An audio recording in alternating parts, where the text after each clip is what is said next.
My mother was a photographer briefly. She didn't stay with it for many years, but she was a photographer when I was growing up for a couple of years, and I saw some photos. She took some photos that changed, that had some, she took photos of an institution for people who were mentally retarded and mentally incapacitated, and she kind of snuck in and took photos of people like chained to the floor and living in horrible conditions, you know, hungry, emaciated, and as a result of those photos, they actually changed the laws in the state where I lived in Maine. But I also grew up, you know, I grew up during Vietnam, I grew up during the civil rights movement, so I was surrounded by like powerful, powerful black and white photos. Photography changed everything.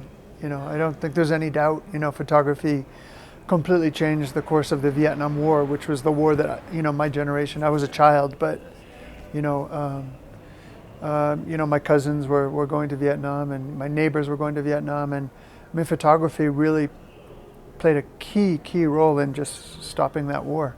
The civil rights movement, equality and equity for African Americans, that would never have happened without photography. Photography was a key role in that. The women's movement, Stonewall, LGBTQ issues, and photography is at its core. It's at the core of social change.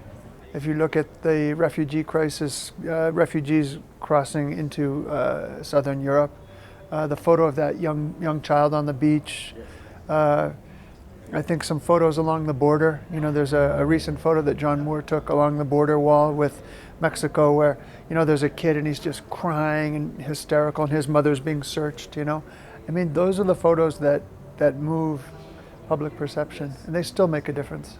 History is happening right this minute everywhere, and a lot of it is not being photographed, So I think that's part of it.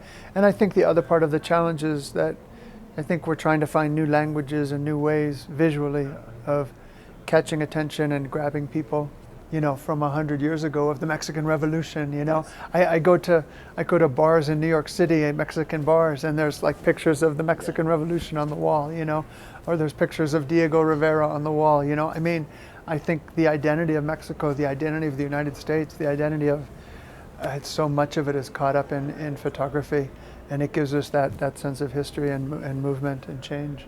A way of creating alternative realities, and alternative and more accurate.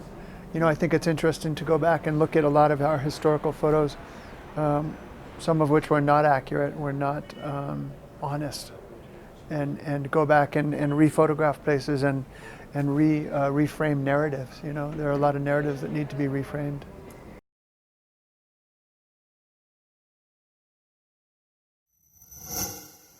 Gobierno de México.